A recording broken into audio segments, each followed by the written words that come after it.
topic is the 36. There's 36 sins that if a person commits them, God cuts him off.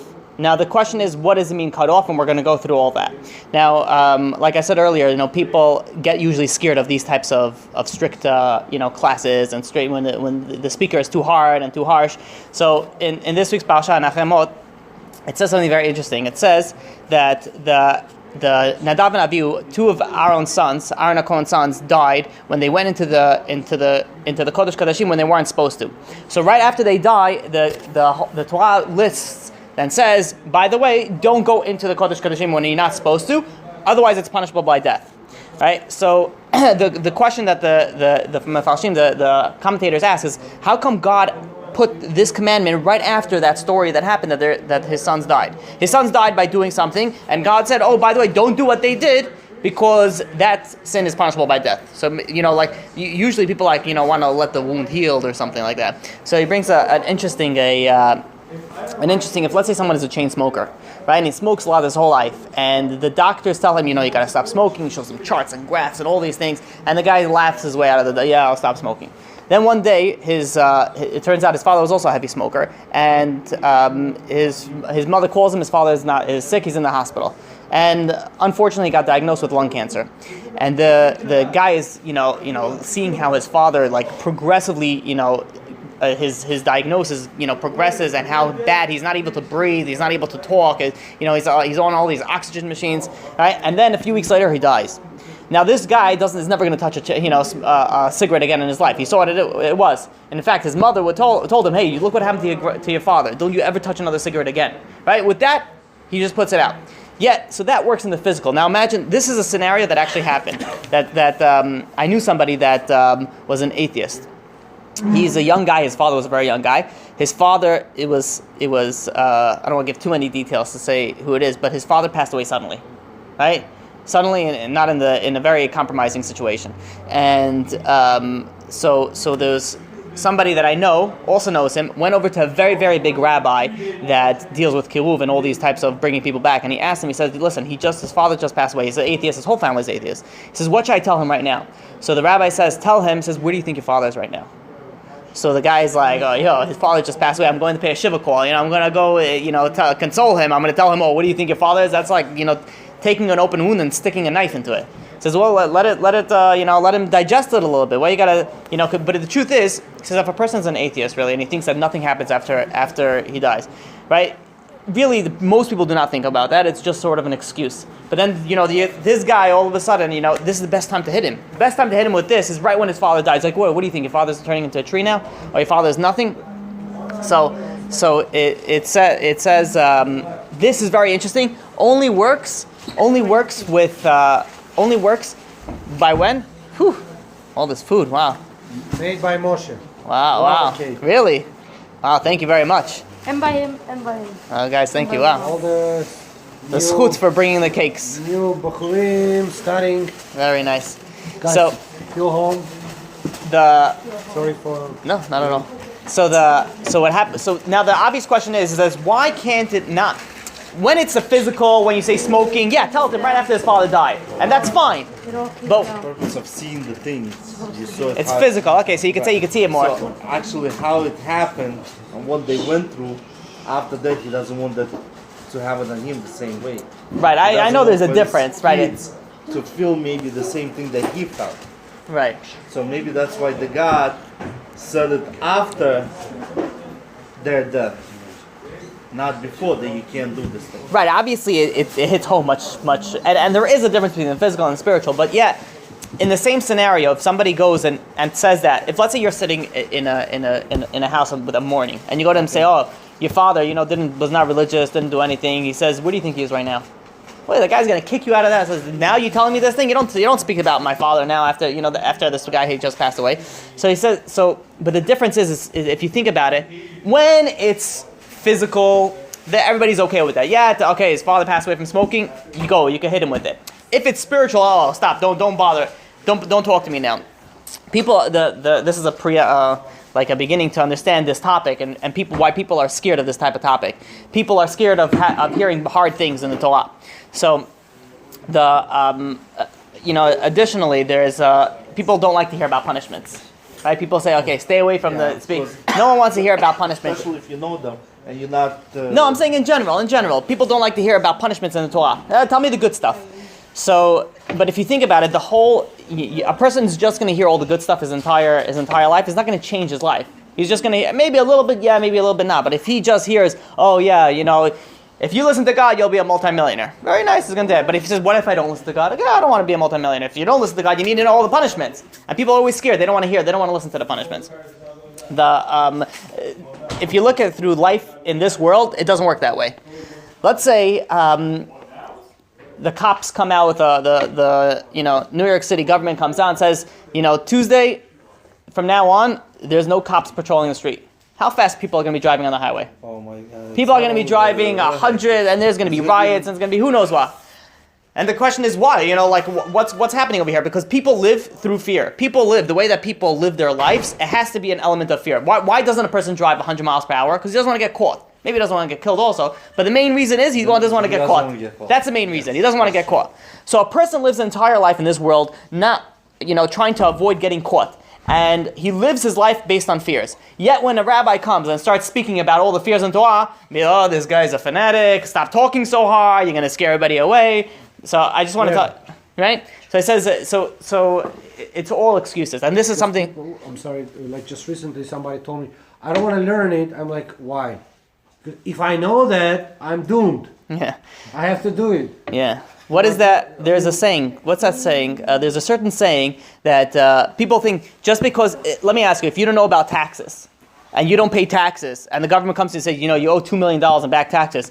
And he's like, I never knew. The government said, next time look into it. You still got to pay the taxes. I don't know why they think spirituality is different. People think that in the spiritual world, if you don't know, it's like ignorance is bliss, right? That's a saying. People think if you don't know anything about whenever somebody comes and if let's say they're doing something wrong and I tell them something wrong, what is the first thing they say? I don't want to hear. La la la la la. Put the hands in the ears. I don't want to hear about it. Yeah. And people are fools. To be honest, there is an element that says that somebody who knows that he's sinning and he sins on purpose still is harsher than somebody who doesn't know. But then let's say somebody does. What's the reason that somebody doesn't know? If somebody doesn't know the punishment, why doesn't he know the punishment? Because he didn't want to learn with it. Then he knows. Then God's going to punish him not only for sinning, but also why didn't you go and learn? You should have went and you should have studied. Right, so the element of fear is very applicable to the Torah, and the speakers that you should listen to are the speakers that speak tough, not the speakers that give you kuchi kuchi kus, and they tickle you, right, and they're gonna make you feel all nice and give you nice little stories that you feel emotional, then you can walk out the same way you walked in, right? You have to learn something. The Rambam, Maimonides, says in his introduction to the Guide of the Perplexed, Mor Nevuchim. Amen. He writes. He says. If let's say you're giving a class of 10,001 people, right? And I'm paraphrasing. Giving a class of 10,001 people, and you're going to speak very, very hard, and 10,000 of those people are going to be like, "This guy's a fanatic. I'm never going to class again. Right. This is what Torah is," and you leave. And one of them says, "Well, this guy is. If this is real, then I'm doomed." And he says, "You know what?" And he goes and he changes his life because of it. It was worth it. But what are you going to do about the 10,000 that all of a sudden ran away and didn't go into? It's not your responsibility. You have to say the truth, right? The truth sometimes hurt, but the Torah, there's no politically correct in the Torah, right? You say it as it is. That's why what did God say right after the Aaron and his sons when Aaron's sons died? He says, by the way, don't go in there because the punishment is death. There's not like a waiting time. You say the truth whether you like it or not. That's what you have to say. That is the responsibility of every speaker. Every speaker has a very strong responsibility to say the truth, not sugarcoat it. Right? People, there are many strong speakers. I heard this today actually from some Israeli speaker who speaks very, very hard. And one of the people that invited him over once, he said, "Listen, this crowd is very, very new.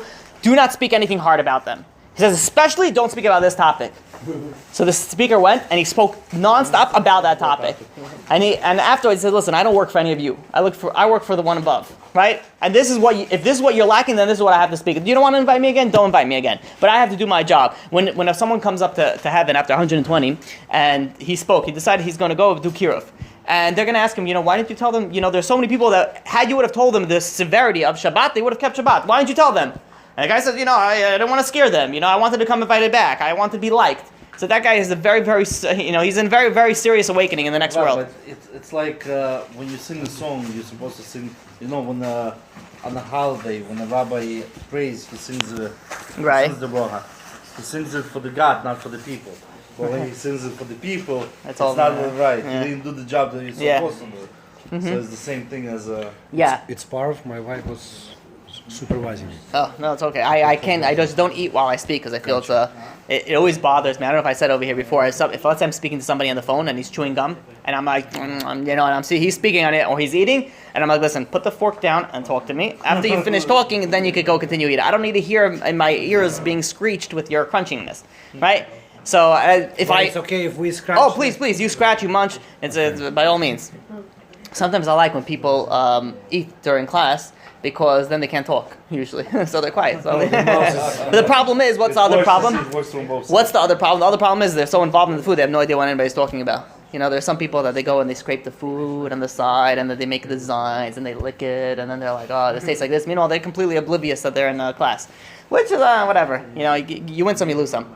But overall, no, please, guys, eat.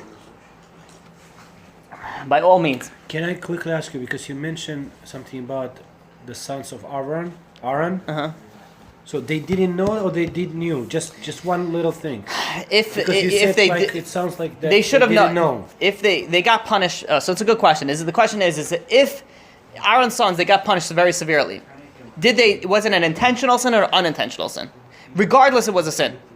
Right? They were not allowed to do what they were supposed to do.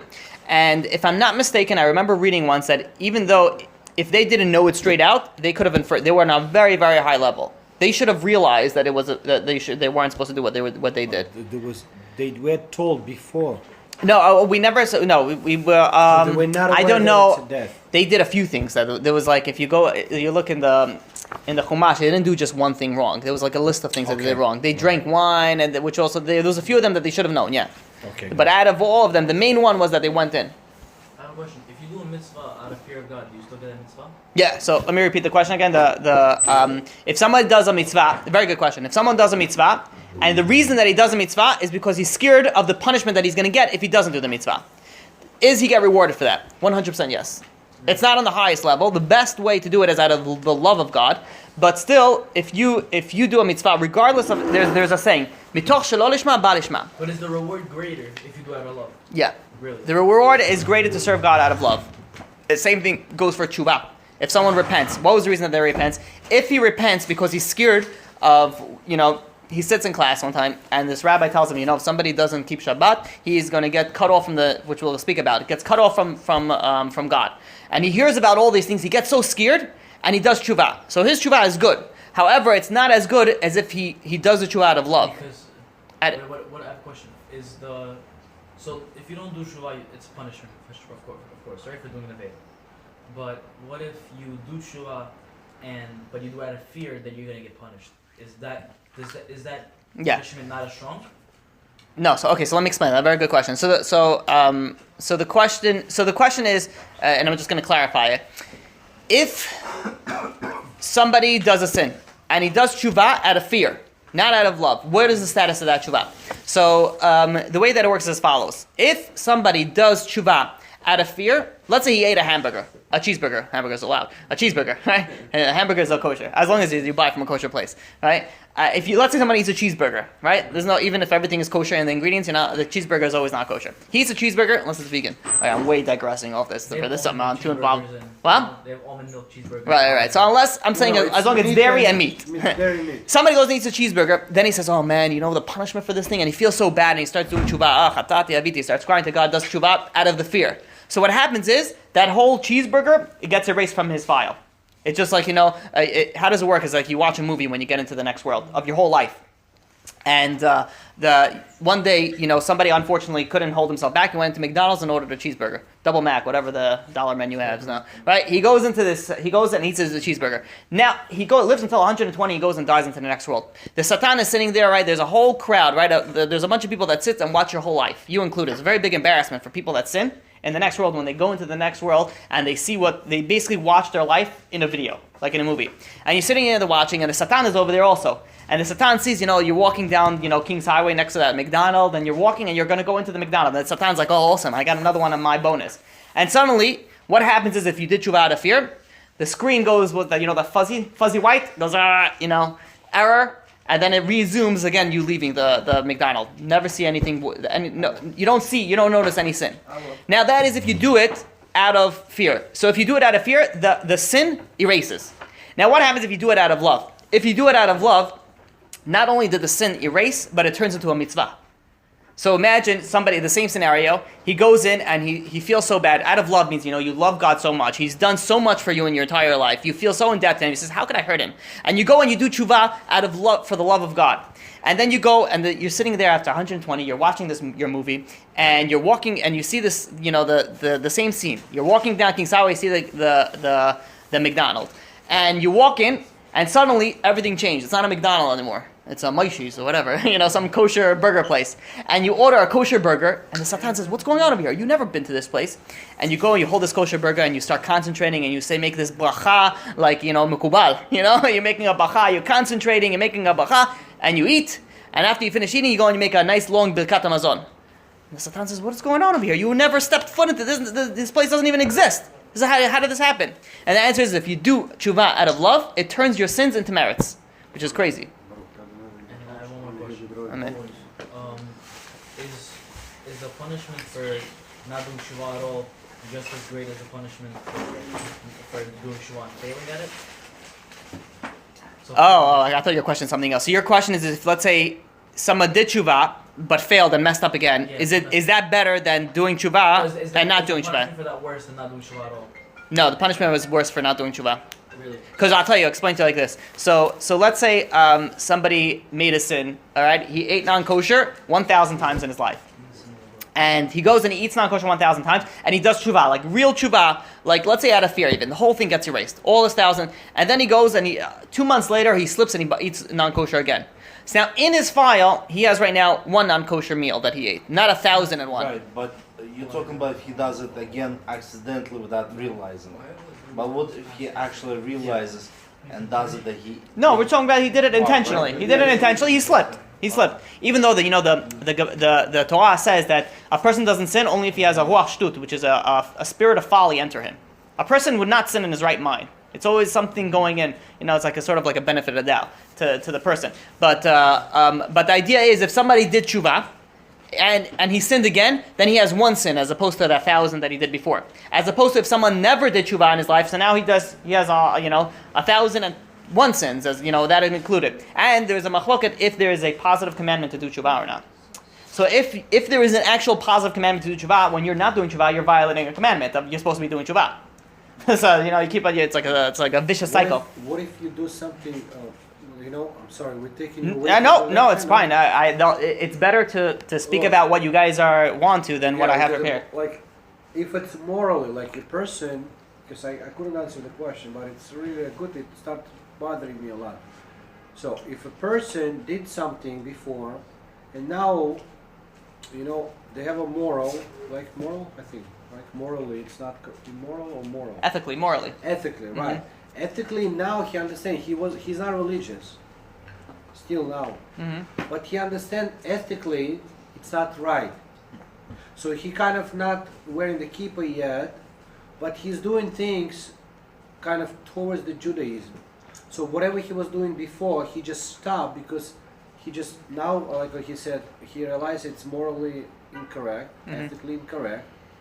But he doesn't do it because of fear of God, because he doesn't believe truly in God yet, and he says it. So how does it? So this on the way. Is it a mitzvah for him? Is it a tshuva, or what is it called? So this guy. So it's a good. So this is sort of a guy that just started, right? So let's say he used to eat non-kosher, and now he stopped eating non-kosher. But he never did tshuva. He didn't, just stop doing it. So that person, first of all, that's not tshuva. So by stopping to sin, that's not considered tshuva. Tshuva, it has to be 3 things according to the Rambam. You have to stop doing it, you have to regret what you did, and you have to confess it to God. So far, he just stopped doing it. So that's step 1 of tshuva. He's still missing 2 things for the tshuva. So this guy, if he dies, and he never did tshuva, now he gets punished. Even though he stopped, he still gets punishment for all the sins that he did. Regret, confess, verbally to God. To God. You don't have to go to, pray Siddur to do you this? could speak to God in a closed room and speak to Him. Right? You don't have to go and say, Rabbi, I've sinned. It can be an open room or your bedroom or something. It could be in your bedroom, in your closet, under your covers, whatever you want. Upside down, however you like to do it. On a roller coaster, right before you go in the big drop. So is there anywhere Praise God! Is there anywhere possible, in any way that God will not hear your prayers? Some people have their prayers blocked for a certain amount of time. No location. I don't mean by Bathroom, I think. Yeah, you're not allowed to pray you should not pray in a bathroom, and you should not pray in any immoral place. If, let's say, there's a nakedness in front of you, or if, let's say, you're outside in the wilderness. Not a kosher restaurant, though, right? No, you could still pray. You're not eating there. You're just sitting over there. You could still pray over there. Pray. You could pray anywhere. Another question: am I allowed to go into McDonald's because Coca-Cola is kosher and get a Coca-Cola? So it's a very good question. It's a hard. Okay, so there's a few things to this. So the question is, can you go into? And I'll double the question. I'll make it a little trickier. Can you go to McDonald's to, let's say, buy a Coke if, let's say, the Coke is kosher, or can you go to the bathroom? You just walk into McDonald's and buy it. So the problem is the problem is first of all, there's something called marat ayin. Marat ayin is that somebody sees a Jew walk into a McDonald's. He's not going to think that you're going to buy the Coke. Coke is even more a problem than going to the bathroom, because let's say you're walking around. If I'm not mistaken, McDonald's has on their cups. So someone's walking around. You're walking around with a kippah, or even not a kippah. People know that you're Jewish. You're wearing a baseball cap, and you're drinking a McDonald's thing. They're not gonna, people are gonna think, oh, this guy, just ate McDonald's. So that's a reason that you're not allowed to do it. You're not allowed to go into that. And the problem is also, like me personally, if let's say you're going out on the road and you have to go to the bathroom, and there's only McDonald's over there, right? I try my hardest not to go into. I won't go into McDonald's to go to the bathroom, right? We've seen. But some people, technically, that's not it's not the idea. The ideal to go to the bed, even to go to the bathroom there. But if you need to go to the bathroom, there are certain people that says you're just going to the bathroom. You go in and you go out. The problem is that someone sees you walking into and be like, oh, this guy, look at him. And you know what happens when people start chatting. Oh, right? By the way, they're opening kosher McDonald's for the first time outside of Israel. Oh, really? Toronto. Oh, wow. It happened in the middle of the night with 5 kids. We had to stop. It was in the middle of nowhere. Oh, I knew it. And I was afraid because I didn't know the place. And Right. I saw a lot of people with the dark skin around. And I pulled with my kids and by McDonald's, it was 1 o'clock or they were open. I was surprised. It was Right. very late night or after 11, something like that. There's room we to all, ran to the straight to the back. You go in and out. Yeah. Yeah, you can't stay in there. Remember Mhm. that? I know, You had a question? Yeah. What happens if you act like a guy? If you act like a guy and if you act like a non-Jew, right? It's actually a very good question. If you act like a non-Jew and you are very obviously known as a Jew, then you're in the category of Chilul Hashem. Chilul Hashem is desecrating God's name. The worst sin that you could possibly do, or I shouldn't say one of the worst possible sins that a person could do is desecrating God's name. Which means you look like a Jew and you act like a non-Jew. And when I say act like a non-Jew, you're talking about acting immorally or disgusting and not the right way. Like the rabbis in Williamsburg that go to strip clubs, pictures like that. Those are not rabbis. That's first of all. There was a rabbi that was called, I know. It wasn't a rabbi. He might have had he might have had the title of a rabbi, and he might have looked like a rabbi, but he was definitely not a rabbi. Recently I saw my rabbi arrested in Williamsburg.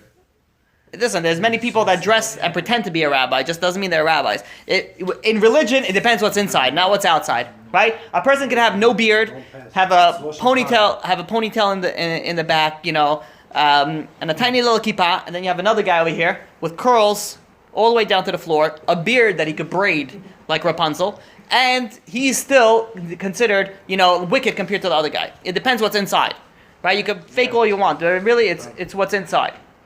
Inside is what counts. There are many people that go to these dirty places and they're dressed like Jews is a very, very big problem for them. Even Jews that don't dress like Jews and it's also a big problem for them. Don't get me wrong there, right? But Chilul Hashem is a very, very. Let me explain to you the severity of Chilul Hashem that you brought it up. So there are certain sins. The Rambam says in Hilchot Shuvah, Perek, the first chapter, the fourth Mishnah, right? The fourth. I don't know how to translate that. So he goes and he says as following.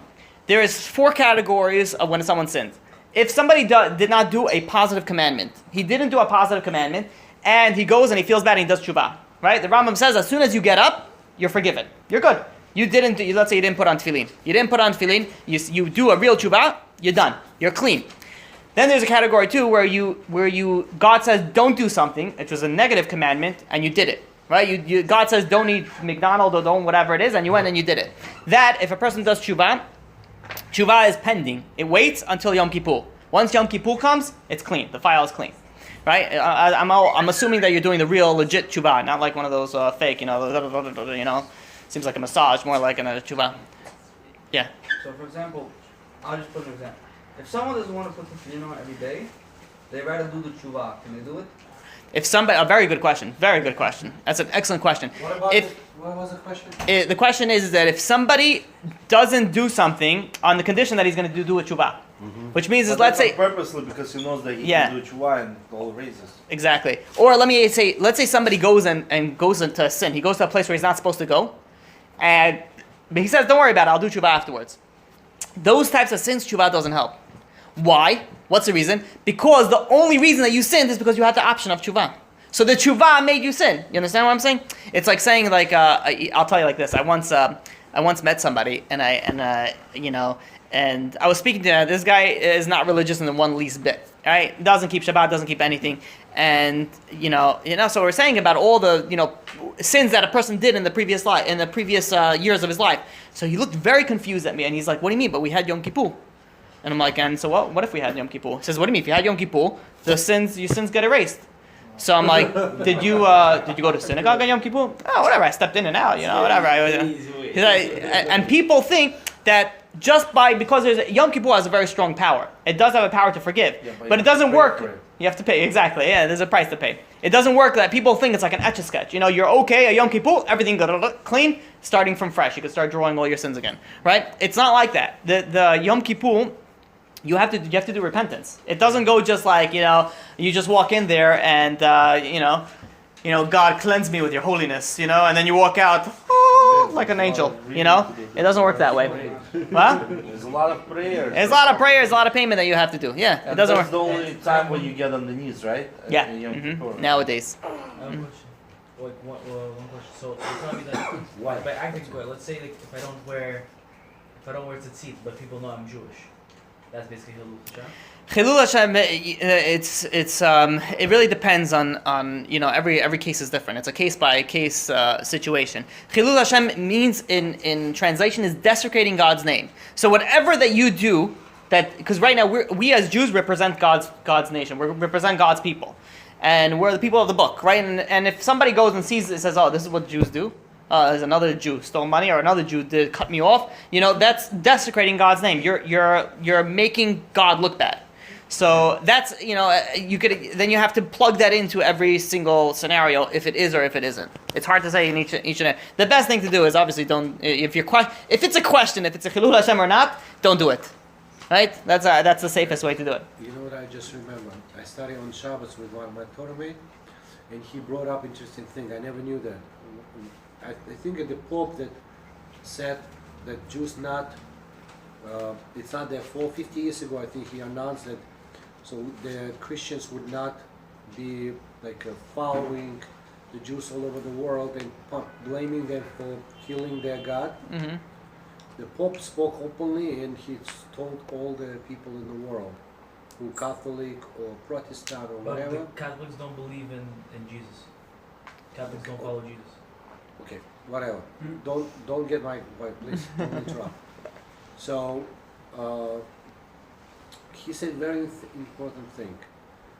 He said when he was asked, how does he know that God exists? There is a God presence, and the world was not created by we didn't been made out of monkeys. The Darwin theory. Mm-hmm. He said the only obvious reason he believes and sees is because the Jewish people exist in the world. You know what else says that? Mark Twain. Mark Twain has a saying. He says it doesn't make sense how such a nation nonstop got prosecuted for thousands of years and they're still around today. And they're prosperous. Yeah, thank God. and may it continue to prosper. Okay, so we were going. We're good with we're good. Any other questions? For now, okay. One question. I'm sorry. Yeah, go ahead. No. But I rather speak It's about falling into my head like one by one. I'm not even joking. the Torah is just coming to you. Is it just as bad to eat non-kosher, non-kosher slaughtered, not shochet, like beef, as eat pork? Okay, it is a very good question. Very good question. I'm probably not going to give you an answer that you're going to satisfy you. But the question is let's say somebody has a cow, which is kosher. It just wasn't slaughtered. It was shot in the head or something. Or it was slaughtered, but it wasn't slaughtered correctly, right? It has a status of nevelah. It's not kosher. And then you have another thing of eating pork. And, so the what is worse in they're both not kosher. But now if you look at Misilat Yesharim, the Path of the Just, I think it's chapter 11, which speaks about, and it says that if somebody goes and eats non-kosher food, and the non-kosher animal, if let's say it was a pig, what's the big problem with that about? There's certain animals that have bad tendencies, bad habits. When you are what you eat. You ever heard that saying? Yeah. You are what you eat. So if let's say you eat a pig or you eat, if that's what if you ever look at it, kosher animals are never the ones that are predators. We're never going on attack. Like lions are not kosher. Cows are not kosher. But cows are kosher. They don't they're not vicious animals. Wait, is bull kosher? Bull is a bull is a male cow, right? Sorry, bison, buffalo, bison. I don't know. It has to have the split hoof. If it has split Giraffe hoof, is also kosher. split hooves and shoe is cut. Those are the two criteria. I don't know how to shake it. Bulls are wild.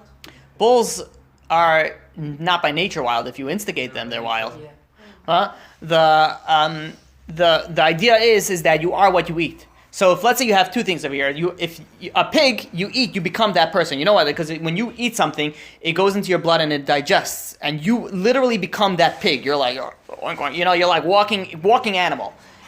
So in that aspect, I say a cow would be better. Why would a cow be better? Because at least you don't have the impurities of the pig.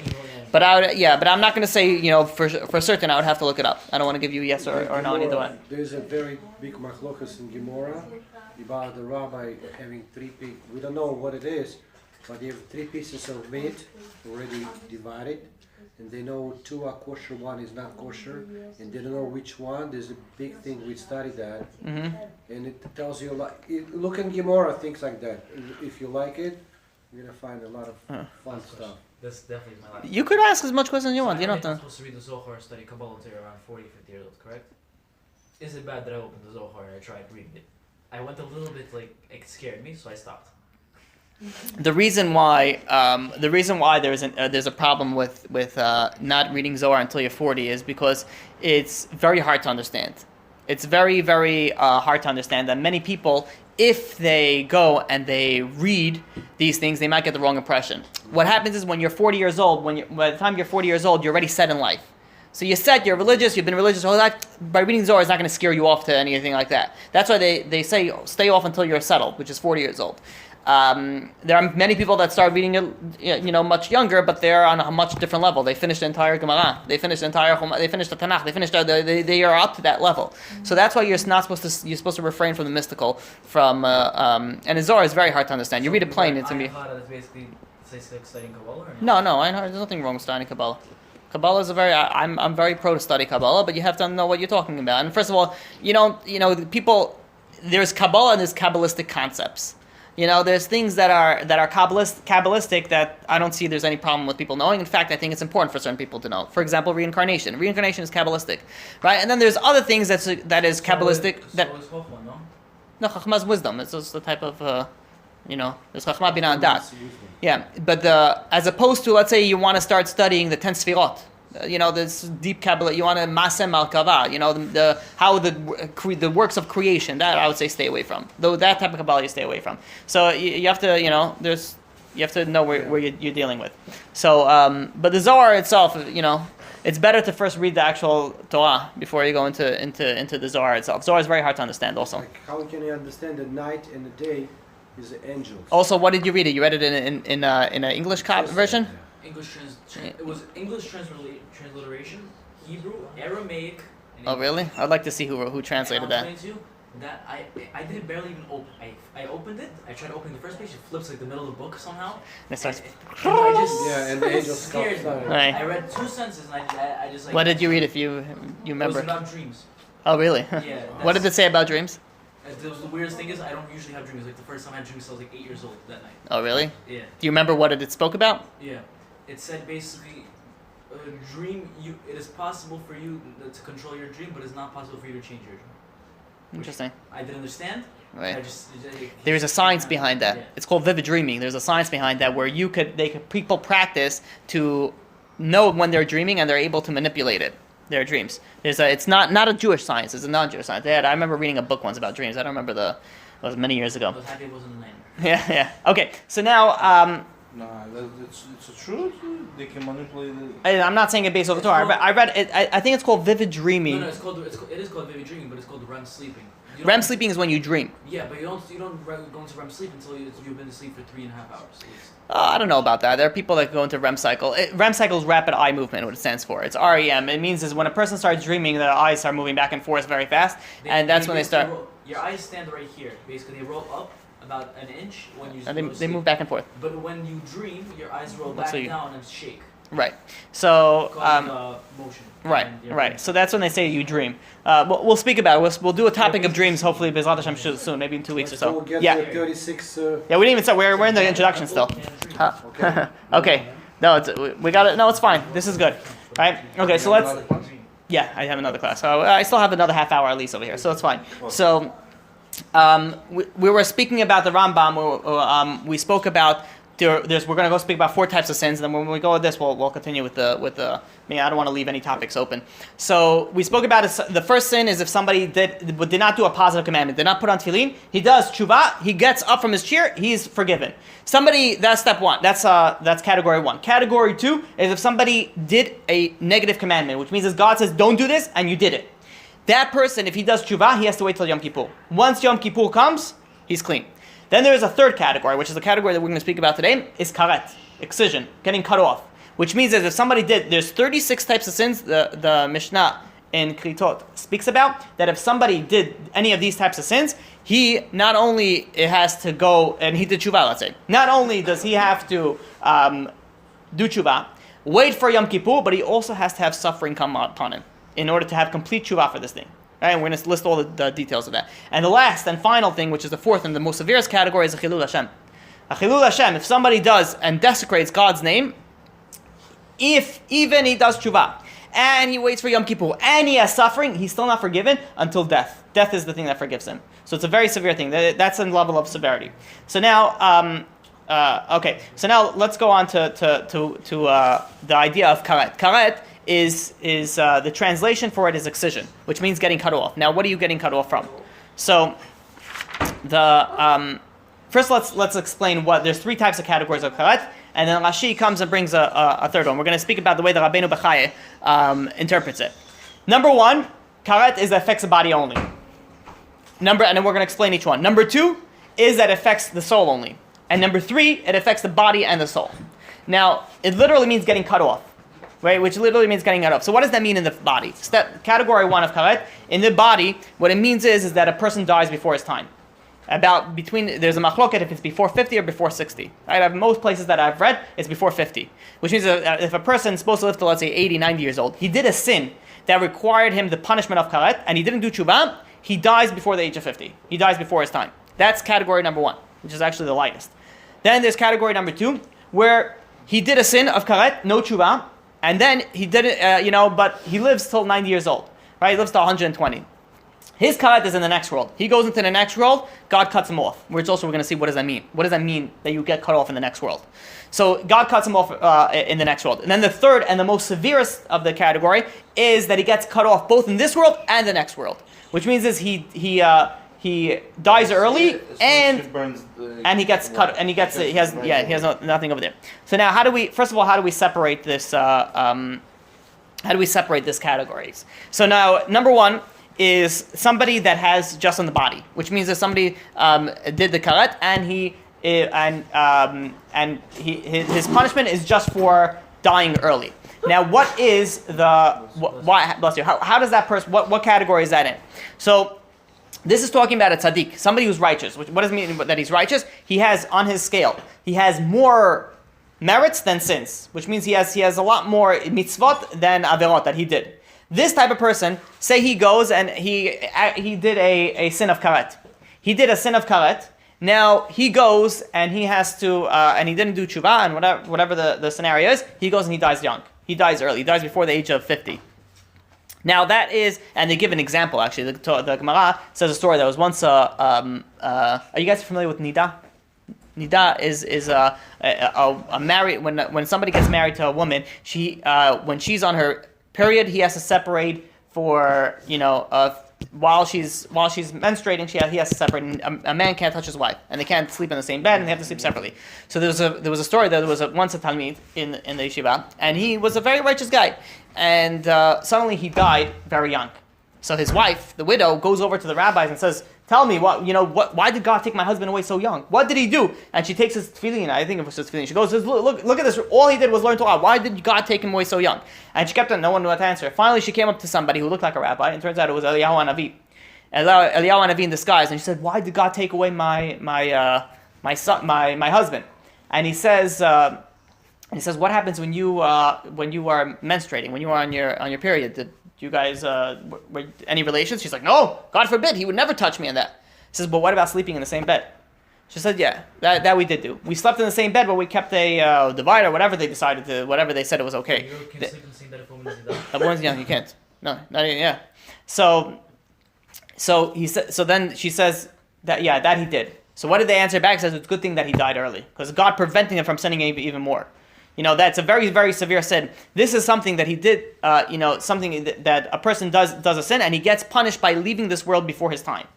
Now, there is, let's say, let me explain this category a little bit more, still in category 1. Let's say this somebody goes and he is already 85 years old, and he's a righteous type of person. He has more sins than merits, but now he did a chiyuv karet. Now he did a sin that requires him to die early, but he can't die early because he's already 85 years old.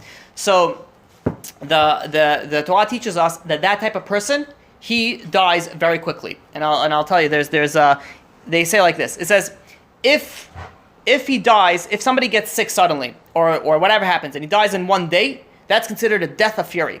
If it's after 2 days, which means he gets sick and he dies after 2 days, it's considered a death of confusion. And if he gets sick and he dies within 3 days, it's a sign of death of karet. So God made the signs. If you want to know how, you can't, you can't pinpoint it, but there's the signs to know that if someone is very old, he's healthy as can be, and suddenly he dies within 3 days, he gets sick and he dies within 3 days, you could assume, or maybe I shouldn't say you could assume, but that is possible that it was a death of karet. Okay? First category makes sense? We're okay with that. Okay, second category. Second category, we said it's the death of the soul. The soul gets cut off. So, if somebody goes, and this is referring to somebody who has more sins than merits, right? And let's say he did plenty of sins in his life, didn't do so many mitzvot, but then he did one sin that was one of these 36, which we'll soon see, that requires a person to get cut off.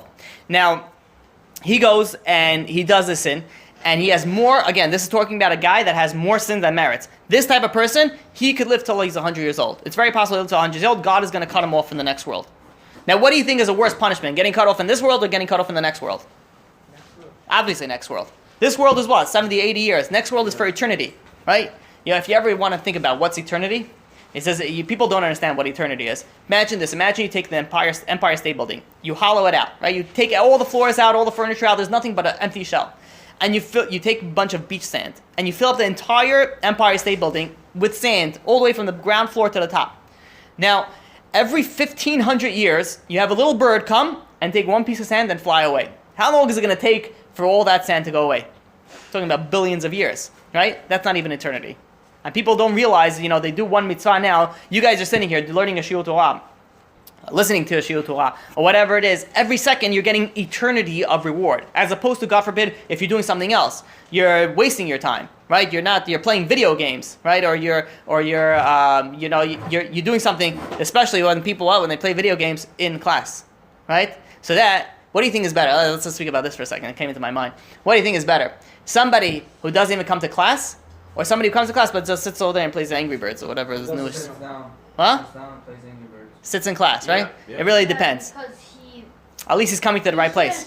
Yeah. Yeah. He's not outside doing something else. Right. I'm talking about obviously it's all muted and obviously We might get a game over and all of a sudden he has to like. Yeah. Oh, no, His you phone started, dies you and- listen. people don't realize that sometimes And he will listen. some people, there's the phone that goes by the gyroscope, which is based on your turn. And you're sitting in class and suddenly you see someone go like that, but it's under here. He's like, and he's trying to, he's like, it's all of a sudden he's swinging this side and that side. So, but it's an interesting idea. So now, I have a question. yeah. I heard that if you sleep in a class, you're technically getting a mitzvot. Mm-hmm. Technically speaking, if I sit here and I sleep every class, I get a mitzvot technically. Yep. I get like a reward, not the highest reward, but Mm-hmm. their reward. Mm-hmm. Yeah. Yeah, you go and you go. Yeah, I'll tell you what. There's a famous speaker.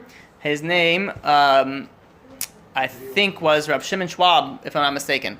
And if I'm not mistaken, one of the famous speakers. And he used to say when people come and used to fall asleep in his class, he says, no, don't worry about it. Come, it's okay. There was once. It reminds me of another funny story. It says there was once a guy that was, a guy was giving a class, and he was like a very type of strict speaker. Like, oh, everybody, I gotta, no talking, and everyone look at me, and everyone like, no, very, very strict. And so one guy fell asleep in the back. So he goes over to the guy next to him and says, listen, go wake up your friend. He fell asleep. So the guy who was up goes over to the rabbi and says, listen, you put him to sleep, you wake him up. Right? So there's another story with this. So there's a rabbi that gives a big class, and he had like 50 people. Let's say 10 people fell asleep in the class, and he always said, no, let them sleep. Don't wake them up, let them sleep. So one time someone asked him, says, why are you going to let him sleep? So he says, like, when someone sleeps, what happens is his soul goes up to heaven. Right? His soul leaves him. A majority of the soul leaves a person, and he goes up into heaven. And so when you go up to heaven, this is a very important idea. When you're falling asleep, and the unfortunate people, how do they fall asleep? They watch a TV show to fall asleep. So they fall asleep. What are they thinking about? They're thinking about friends, or they're thinking about the class and the rabbi that's given to yeah. when they fall asleep. So they're thinking about friends, or they're thinking about all this nonsense, right? And they go up to heaven. You come. Your luggage is what you fell asleep with. And they come, they see, what is this? What's going on over here? You're coming in with luggage into heaven with like all your movies that you've been watching before you fell asleep. So that type of person, that's very bad. That's why it says a person before he falls asleep. A lot of people, how do they fall asleep? They start daydreaming, kung fu. They're like, they're doing all these things. They're doing stunts and they're doing all these things. Whatever someone's fantasized about, that's how they fall asleep. That's very bad. You're supposed to fall asleep. How? Thinking of Torah. Because if you fall asleep thinking of Torah, there's no angels that can touch you. You're like like a bullet, straight up into heaven. So he goes and he says they kept on falling asleep in his class, and he says no, listen, because when they go up to heaven, all these people are falling asleep and they go up to heaven. They say, where are you coming from? So we came from this rabbi's class. Oh, very nice. Have a seat over here until you wake up. And then somebody else suddenly comes up to heaven and says, oh, where are you coming from? He says, I went to this. I was in the same rabbi's class. Oh, very nice. Go sit over there. Another guy falls asleep and says, where are you coming from? He says, I fell asleep from this rabbi's class. So the angels will be like, wow, look how many guys he has in this class. This guy's a full class. Look how many people coming up there. He says, it's okay, I have a good rep up there. I have a lot of people in my class up there. So by all means, if somebody comes into class, I give a class every Friday night in my house. And sometimes we go late. We could go till like 1 a.m. sometimes, right? So there's like, sometimes it's really funny. If we go really late, it's like a war zone. You see like people passed out on the floor. I have a couch, people are snoring, and I always say, no, it's better if you come than you walk so far and you just go to sleep straight on my couch. Why? Because at least you get the reward for walking to hear a shiur Torah. At least, yeah, you get reward for it. So it's better than sitting and snoring in your pillow, right? Just by the way, everyone's invited to my class Friday night in my house. So, right? Okay, it's 1603 East 18th. East 18th and Avenue P. Oh wow! Yeah. It's East 18th. East 18th. We usually start now in the winter time. You should come. It's good. Yeah, no, you live in P and something, right? Ocean Parkway. It's it usually starts between, now that it's late, it starts between 9:30 and 9:45, the classes. Okay. And they go until whenever people come in and leave. The door is open, people walk in and walk out as they please. Right? Friday night? Friday night. Wow. Shabbat. Yeah, Shabbat. So no driving and no cell phones, please. Exactly. You see how many times I've been talking and suddenly I hear like, ding, or like, however I make that, like during the, So, okay. It's sad, more than funny. But no, it's funny. Yeah, I know what you're saying. Okay, so now where are we? We're going back to Karet. Karet. Okay, so I think we're up to the second one, right? So somebody who gets cut off somebody has more sins than merits. He does a sin of karet. How does he get punished? His punishment is that he gets cut off from the next world. God says, goodbye.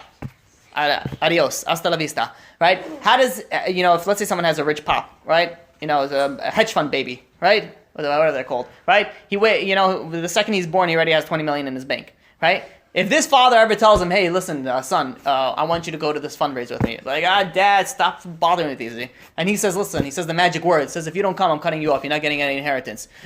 Puts on his pants in a second, where do you want me to go? Where do you want me to dance? What do you want me to do? No problem, right? Anything, right? This is so much stronger in the next world. You don't want to get cut off from God, right? God is the ultimate good, the ultimate pleasure, the ultimate endpoint is God. And you definitely don't want to get cut off there. That is the category number 2, where somebody sins more than he has mitzvot, and he does a karet. He could live to 100, 120, but he's going to lose the next world. And the third category, which is the worst, is he loses both this world and the next world. This is like for the very severe sins, like which we'll soon see, like idolatry or cursing God, someone who curses God, right, or somebody who worships idols. Okay, now before we go on to go through all the list of 36, which I do want to go through today, is the question is what happens to the soul? Let's say the person lives 80 years, right? And then he dies, and God says, I'm cutting you off. What happens to the soul? So there's a machloket between Rambam, which is Maimonides, and Ramban, which is Nachmanides. Rambam, who's Maimonides, says that this soul is like it gets like destroyed, like a soul of an animal. There's no animal heaven, as far as I know. Right? A lot of people, they go and they make a little burial ceremony for their pet, that they had for 100 years, and they, like now he's in doggy heaven. Really, no. There's not, unless he was a reincarnation, and then I hope he's not in doggy heaven, right? Because then he's a man. So the soul of an animal, the animals have only one level of soul. Humans have 5 levels of souls. Animals only have 1, nefesh. That's it. So when they have the lowest level, it's the purpose of animals. Don't tell us to PETA, or maybe tell us to PETA. PETA are the animal rights activists. The purpose of animals is to serve the humans, not the other way around. If someone has a dog, who's the leader and who's not? The dog, wherever he sniffs and goes, that's what the guys, especially if it's a little woman, old lady with a big Rottweiler, right? Whatever the dog wants, he's getting, right? You see walking around their dogs, you look at it. The dog is the leader, and everybody, you got to clean up after him. It's like you buy yourself a servant. I never understood that. I don't know offense to anybody who has animals, but you have a dog, right? You're walking around, you clean his poop off of the ground. You give him, you basically have a baby until he dies. Wash his feet. You have to wash his feet. You gotta wake up in the morning. He has to go, urinate outside, and you go over here. So who's the master and who's the thing? When he wants to get up and he wants to go for a walk, you're taking him for a walk, right? Or he's barking until he gets out there. Yeah. So people buy themselves a master, right? I always say, have another kid. I'll keep you busy enough. Until you get your dog fever out of you. But can you put things? Now I'm confused because you said the human soul in the reincarnation class. They say we can reincarnate to anything animals, else, even like an apple. You could, yeah. That type of the question is what part of the soul comes reincarnated. That's a different level. I'm talking about animals that didn't have reincarnations. Right. I'm talking about plain animal. Not every animal and not every fruit has a reincarnation in it, right? There are many animals that are just plain animals. How could an animal have a reincarnation? If a human being, if he messes up to a certain level, he has to come back, and he can come back as a dog or a bird, depending on the sin. So we actually never finished a reincarnation class. We have to actually go back to that. That's a very interesting, one of my favorites. I think that's a fascinating idea. Okay, so Maimonides, Rambam, he says that the soul is like an animal. It gets cut off, destroyed. That's it. Capiche. You're gone. Nachmanides, he's a little bit more lenient. He says no. He says that the soul still exists in its existent state, but it's not allowed to go into the next. He doesn't get resurrected. He doesn't. It's like in a very. So he doesn't. Like the ghost come. Oh, it's between. No, that's different. That's different. No, different than the ghost. Different. That's worlds. Yeah, that's something else. This is that somebody in that level could eventually go into heaven, but this person cannot go into. That's it. It's finished. So what happens to? He's in existence. Just nothing. He just floats around. I don't know what he does. I'm saying, but the way that he says the soul lives on. It doesn't get the Rambam. Maimonides says it finished. Kapit, finished. Poof, gone. Nachmanides says no. His soul still lives on. Oh, I'm sorry. Let me correct that. He says that he is eligible for resurrection of the dead, but he's not eligible to enter into the world of like the heaven. But he's able to. So his punishment is very, very severe, but it's not as bad. Which means is after some time he does get to go somewhat back in. Okay. So now let's go on the list of the 36 sins. Right? Are we okay so far? Any questions? This just an FYI. All these sins is talking about when you did it on purpose, not by accident. You did these sins on purpose, and you didn't do tshuva on it, right? Because tshuva stands by in anything. Okay, so I know this is some of this is a little bit mature. Yeah. Does it still count if you're not 13? Very good question. Do you get punished for sins that you didn't do before you're 13? Yeah. You do. Where can I give you a proof from?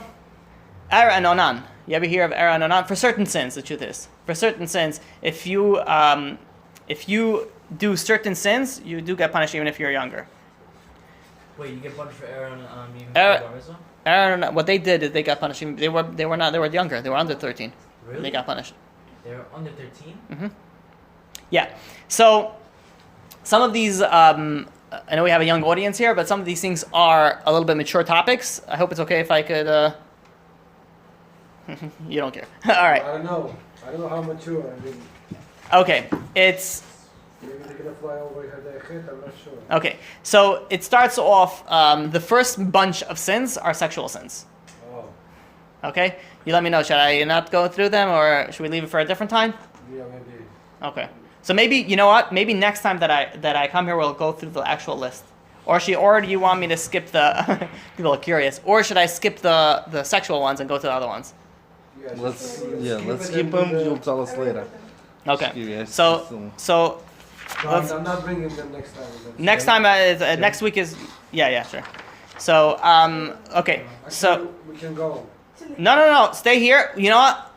I'll do it all the way at the end, and then you go, and then we'll finish with those. This way we'll put it all in one shot. Okay. So a majority of them, by the way, is sexual sins, which shows you how severe sexual sins are. Okay, so the non-sexual sins. Okay, so we're starting with number 16. Number 16 is, out of the 36, is cursing God. If a person goes and curses God, and with a certain type of name, he gets cut off. Now, we're not going to go and specify which. Remember, we spoke about 3 different types of cutting off. Either the body, the soul, or both. Right? And by the way, I forgot to mention Rashi. He says that a certain type of getting cut off is for your children also. That person's children also die young.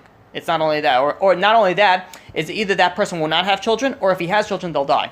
They'll die young. It's talking about specifically children under the age of bar mitzvah, because those are still considered man's possessions. Okay. So number 16 was cursing God. Number 17 is avodah zarah, worshiping an idol, or worshiping anything other than God. Really, the truth is. Number 18 is a very interesting one. It's called Molech. Molech is a very. Let me explain this one. This Molech is a very interesting idol worship. I shouldn't say very interesting. It's very odd, but look, this is what people did. How was Molech worshipped? Molech was a type of idol.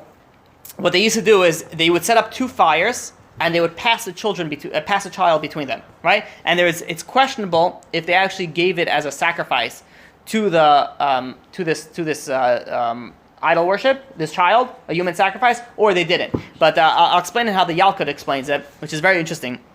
It says that the Molech had a calf's face, and it had outstretched human hands. And its stomach was hollow, that the priests of this idol worship would light a fire inside this stomach, and it would heat it up, and then you could bring your sacrifices on the hands or whatever it was. So it had 7 chambers. If somebody came and brought a bird sacrifice, so he went to the first chamber, right, the outermost chamber, and it goes up in level. If someone brought a sheep, he goes into the 2nd chamber. If someone brought a lamb, he went into the 3rd chamber. If someone brought a calf, he goes into the 4th chamber. A bull is into the 5th. An ox is into the 6th. And entry to the 7th is only through a human sacrifice. If you bring a human sacrifice, then you could go into the last and the final chamber. So the way that it would work, you have a child. You say, I'm sacrificing this child to this idol worship. People used to do that. It was a very human sacrifices was a very popular thing. Crazy as it sounds, but now it sounds crazy. Back then it was completely normal. They used to think that listen, we have to give a human sacrifice, or else they're gonna come and. The famous Indian mice. That's what happened with them. Here's the procedure. The father would go. Let's say he brings his son as a sacrifice. The father would go. He would kiss the idol.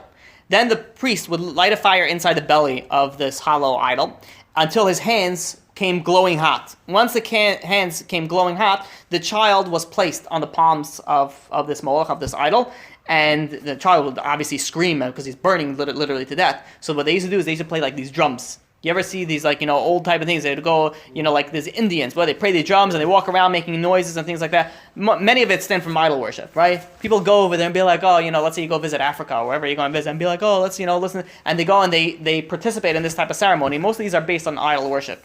Right? People don't realize that all these things are idol worship. And literally, it says over here, the way they used to do is they used to make a lot of noise, a lot of chants to die out the screams of the little child.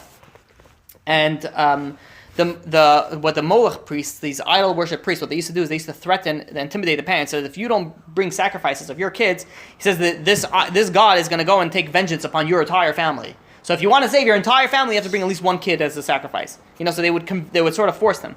So somebody like in this case, right? If you think about it, it's crazy. But back then it was a normal thing.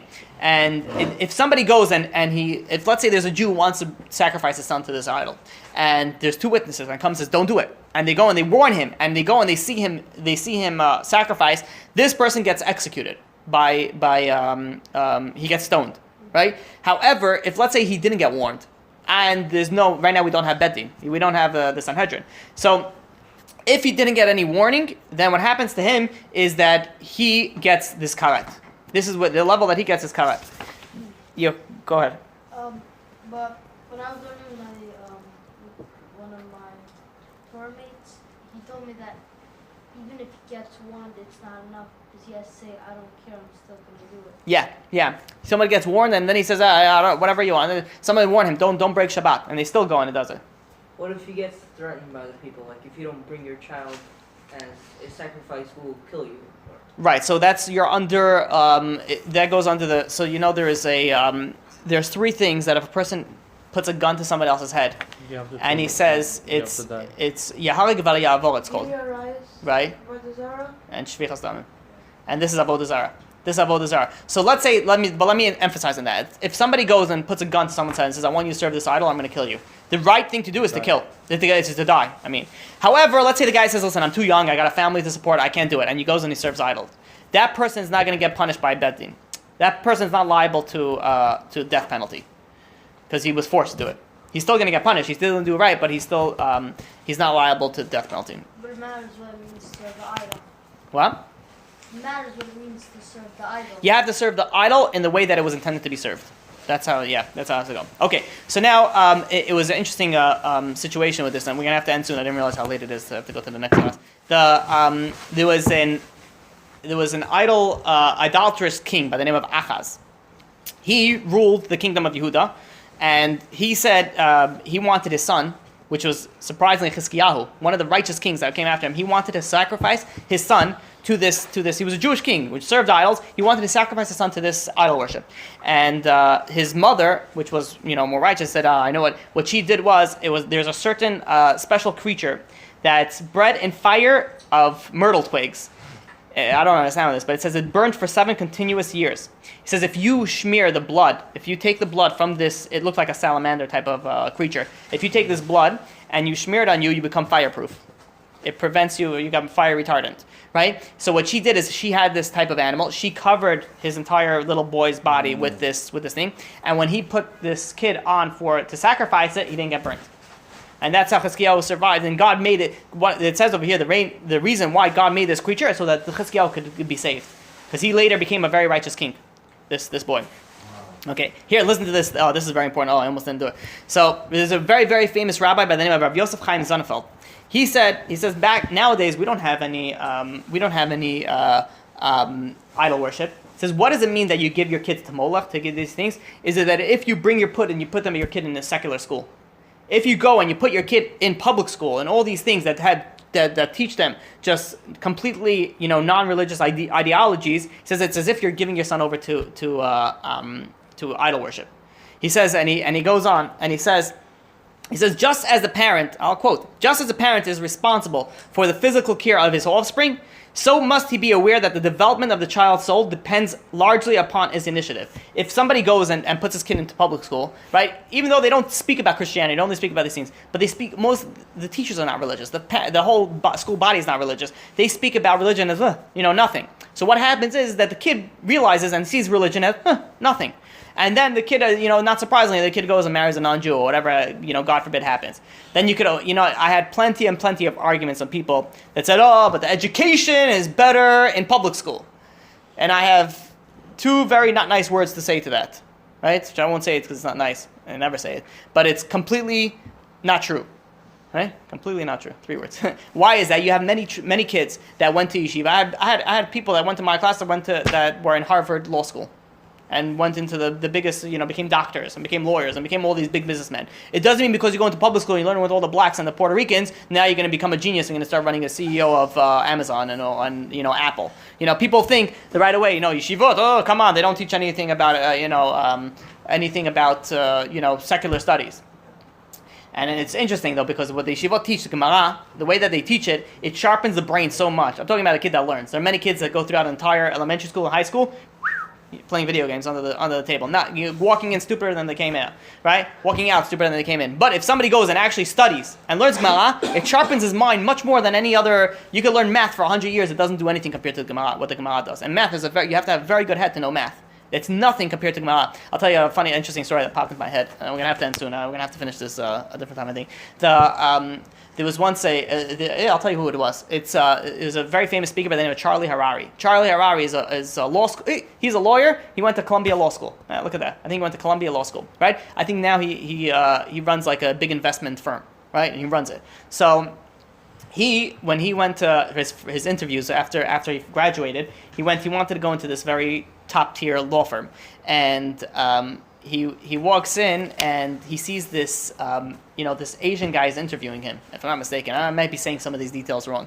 I heard it a while ago. He sees this Asian guy interviewing him, and Charlie walks in, and he walks in with a kippah, very obviously like a Jew. And he walks in, and this Asian guy, this big top lawyer, looks at his resume, and it says on the resume that he learned Talmudic studies.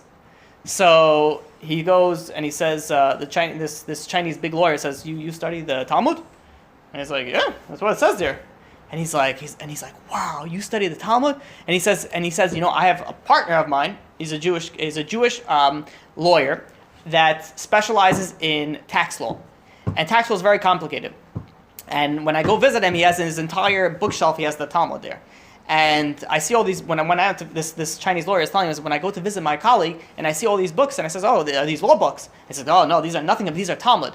He's like, what's a Talmud? He says, the Talmud make the law book seem like a joke compared to what this is. And this guy, this little Chinese guy sees on the thing over here, Talmudic rabbi. He says, and you're a rabbi? You got a Talmudic bachelor's degree? And the guy's like, wow, and he got the job. If I'm not mistaken, he got the job. He got the job because this guy is so impressed him that he learned the Talmud. The Talmud is so much more complex, and if you really learn it, you sharpen your brain more than anything else. More than any other science and any other ideology, as compared to the Talmud. Talmud goes very deep. It has law. It has everything in it. Yeah.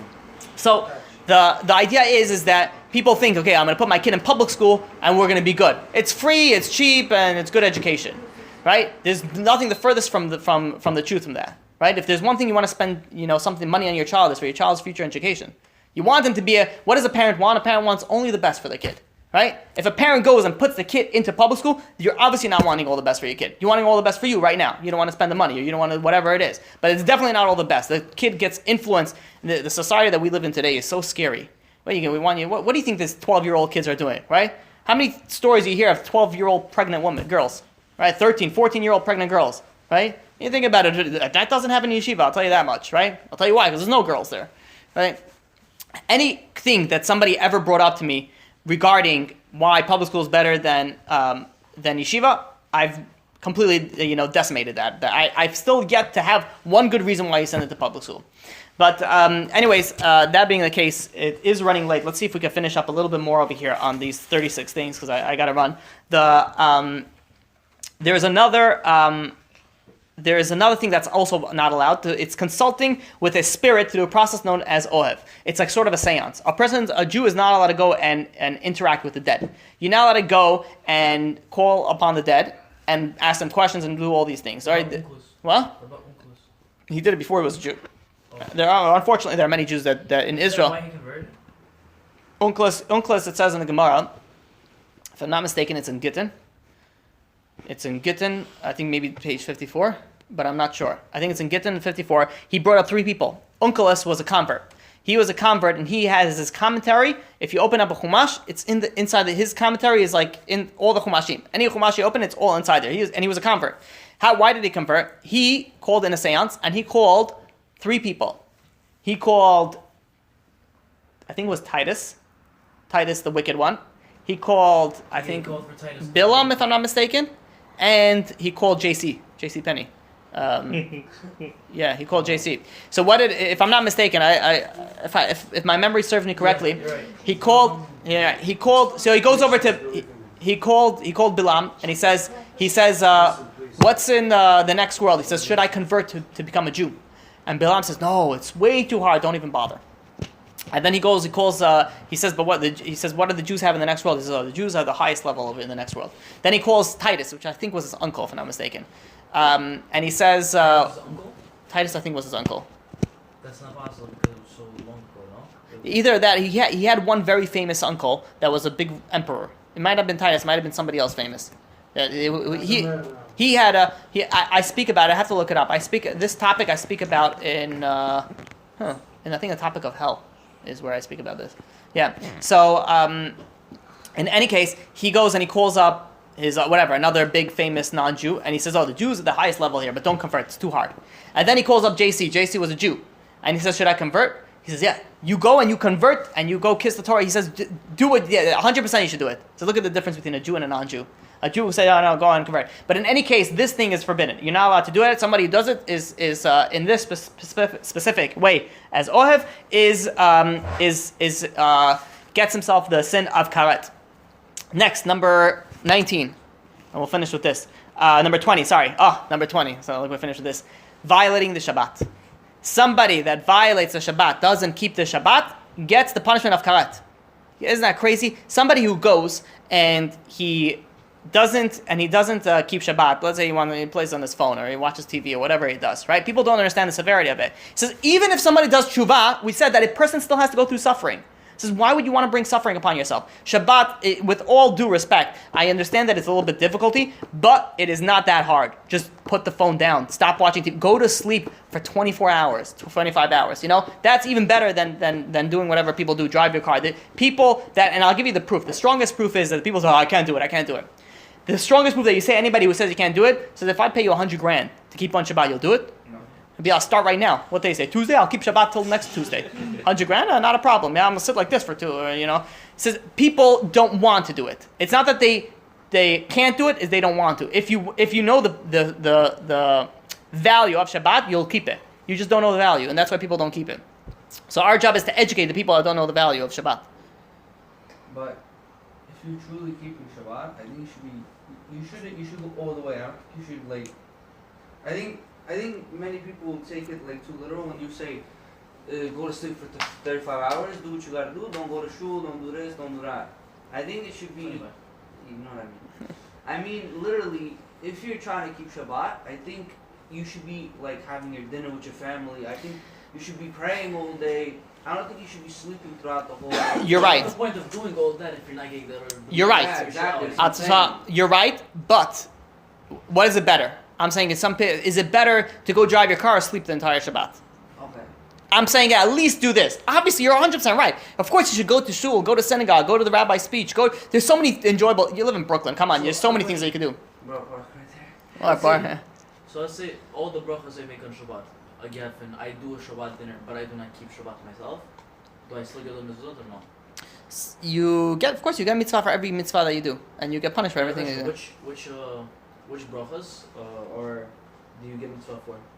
Every bracha. Do you Asher Kedeshana? Don't you only get mitzvah if you say Asher Kedeshana or no? Every bracha you make it's a mitzvah. Positive commandment. Put it this way: if someone doesn't keep Shabbat, people think, okay, I already broke Shabbat, might as well do it. Every time that you break Shabbat is another sin. It's not like, it's like people think there was once a show that you have to go through this obstacle course, and it was a very hard obstacle course. Now what happens is if you got out, you have to start again from the beginning. Shabbat doesn't work. The people think, okay, once I got out, I already broke Shabbat, I lit a cigarette, okay, that's it, might as well just go drive to the movies. No, every time that you light a cigarette, every time you take a puff is another sin. So if you messed up, you just go continue the rest of the Shabbat. Wait, so Yom Kippur is the same thing? Yom Kippur is the same thing. Shabbat is even stronger though. We'll speak about Yom Kippur is also a category of Karet. But the idea is that it is very important to educate people on this thing. I'll tell you more than that. One last thing about Shabbat. If somebody learns Torah on Shabbat, it's considered many, many times more than if let's say they learn an hour of Shabbat. If I'm not mistaken, I think the Ben Ish Chai says that it's considered as if you learned 1,000 hours. At times, there's so much the purity is so great that if you learn 1 hour, it's like 1,000 times. And I think, if I'm not mistaken, I heard from Rabbi Meir Eliyahu from Israel, who quotes the Ben Ish Chai, which I don't know if he saw the Ben Ish Chai, but he quoted it and he said he wasn't sure where it is. It could be up to 17,000 times. 1 hour is times 17,000 times of the value of any mitzvah you do on Shabbat. You learn Torah for 1 hour, it's considered 17,000 hours. And what do people do Friday night? Don't watch Shabbat? They watch the David Letterman show, whatever the late night show. Yeah, you know how much you people don't understand how valuable it is. But B'ezrat Hashem, next time that I'm here, we have to finish this. It's next time that I'm here, B'ezrat Hashem, which is gonna be 2 weeks, we'll continue this topic and we'll finish it. We'll do a quick recap and we'll finish the rest of the 36. I think these are very important things that have to be discussed. And then following that, God willing, I'll hopefully do the topic of dreams, which is hopefully we'll get to. Any questions before we close? Any questions? Going once, going twice, sold. Chazak u'baruch.